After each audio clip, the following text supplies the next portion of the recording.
Welcome to the Explainer.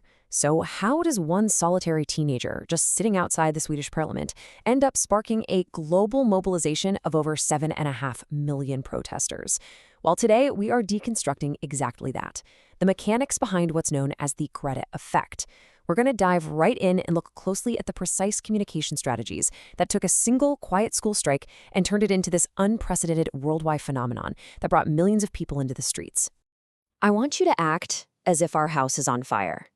Because it is. You've probably heard this quote. It was famously delivered at the World Economic Forum in Davos, and it perfectly frames a deeply personal family crisis right alongside the literal global climate emergency. It's brilliant, really. It grabs your attention by taking massive, kind of abstract climate data and turning it into an everyday visceral emergency. Literally, a burning house. It forces you to confront that weird cognitive dissonance of going about business as usual, drinking your morning coffee, while a disaster is unfolding right in your very own living room. To figure out exactly how this communication strategy works, we're using some really fascinating research from Malmö University. This study is great because it allows us to step back, strip away the politics entirely, and just impartially dissect the specific tactics that successfully mobilize the masses and challenge the entire established structure of global environmental governance. Here is our roadmap for the Explainer. We'll be breaking this down into 6 parts: the Greta Effect, framing the climate movement, diagnosing the problem, proposing solutions, motivating the masses, and finally, a bottom-up revolution. Okay, part 1, the Greta Effect. Let's get into it. What we all know now as a massive global movement actually started as a really intense, intimate family struggle. According to the family's autobiographical book, they were basically plunged into a waking nightmare when their 11-year-old daughter completely stopped speaking and eating. They described it as a severe crisis of burned-out people living on a burned-out planet. But here's the thing. It was this very darkness that served as the catalyst. The research highlights how channeling that deep, paralyzing despair into a highly focused, actionable purpose didn't just heal their family. It actually created a blueprint that resonated with millions of other people who were feeling that exact same planetary anxiety. Part 2, framing the climate movement. So, to understand how a solitary protest can trigger mass mobilization, sociologists use a concept called collective action frames. Now, think of a frame exactly like a camera lens. A social movement doesn't just hand you a giant pile of raw, unfiltered facts.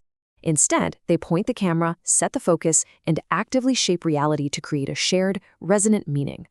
They organize beliefs in a very specific way that makes people want to take action, and it legitimizes the entire campaign they're building. Movements actually build this shared reality using 3 tactical steps. First up, they use diagnostic framing, basically asking what is the problem and who is at fault. Then, they use prognostic framing to outline the specific solution to that problem. And finally, perhaps most crucially, they rely on motivational framing to answer the ultimate question: why does this matter right now? Let's apply this sociological lens to Thunberg's speeches and see exactly how these powerful arguments are put together. Part 3, diagnosing the problem. In diagnosing the problem, the movement tactically splits the world into culprits and victims. And the culprits are very clearly defined here. It's politicians, the media, and economic systems that prioritize endless financial growth and profit over preserving natural resources. On the flip side, the victims are identified as the youth, future generations, and honestly, the biosphere itself. By drawing this sharp line, the rhetoric deliberately creates a stark, highly effective generational conflict. It frames the whole issue as an us versus them battle for survival. But the research highlights that the movement's diagnosis actually goes way beyond just pointing at carbon pollution as the enemy. Instead, it targets the illusion of action. The true danger is identified as the business-as-usual approach. We're talking about the clever accounting tricks and creative PR campaigns used by massive institutions to make it look like they're solving the crisis. By highlighting how companies might, say, plant a few trees, while quietly expanding fossil fuel extraction, the movement argues that these entities are just greenwashing the status quo. They make deliberate inaction the real villain of the story. Moving on to part 4, proposing the solution. When it comes to solutions, the movement's messaging is intentionally blunt. I mean, it leaves absolutely zero room for political bargaining or economic compromise. Step 1 is flatly rejecting any reliance on hypothetical future technologies, ideas that supposedly might magically suck carbon out of the air decades from now. Instead, the demand is incredibly simple and immediate.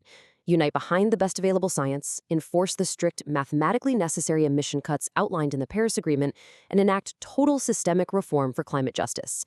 For them, there is no negotiating with physics. It's literally just math. Part 5. Motivating the masses. This is where the motivational frame comes in, answering why millions should care enough to take to the streets. Notice how the rhetoric actively eliminates any comforting gray areas by stating either we choose to go on as a civilization or we don't. The crisis is framed as a binary, zero-sum game of literal survival. Psychologically speaking, this is an incredibly effective tactical maneuver for cutting right through everyday apathy. It forces individuals to pick a side immediately, invoking this absolute, intense urgency where neutrality is just no longer an option. Unlike traditional scientific communications that try to remain entirely calm and objective, this movement actively weaponizes negative emotions by asking how anyone can look at the data and the sheer lack of political action without feeling angry. The movement validates panic and discomfort. It completely flips the script. Being terrified and angry isn't painted as some hysterical overreaction. Actually, it's framed as the only logical, rational response to the empirical facts. And then there's the phrase, "How dare you?" Famously delivered at the UN Climate Summit, this is perhaps the ultimate motivational frame. From an academic standpoint, it's a calculated rhetorical tool designed to attach deep, highly public moral shame to the inaction of global leaders. It completely transforms a sterile, jargon-heavy policy debate into a deeply emotional betrayal, effectively rallying the youth globally under a unified banner of undeniable moral clarity. Finally, Part 6, a bottom-up revolution. The Malmo University research brings us to a really fascinating macro conclusion regarding global environmental governance. For decades, traditional top-down institutions like the UN have been severely bogged down by complex bureaucracy, competing national interests, and the pressures of global capitalism. Because these massive systems are slow, fragmented, and often fail to enforce binding change, they've essentially left a massive power vacuum. And this open door allowed a direct, emotionally clear, grassroots movement to step right in and demand immediate, non-negotiable normative shifts from the bottom up. The core philosophy mobilizing millions is basically this: if the top-down systems are completely paralyzed and broken, then ordinary citizens must reclaim the power themselves. The assertion that every great change throughout history has come from the people is a highly strategic call to arms. It convinces the individual that their singular voice, especially when combined with millions of others in the streets, isn't just noise. It is the only mechanism left that is actually capable of forcing real systemic change. Which leaves us with a defining question for our era. As the clock ticks down on the climate crisis, will the slow, highly complex institutions of global governance eventually adapt to this intense, highly tactical grassroots pressure? Or will this fierce generational divide only fracture further? The mechanics of the movement and how it successfully mobilized millions are very clear, but how the world's power structures ultimately respond to it, well, that remains to be seen.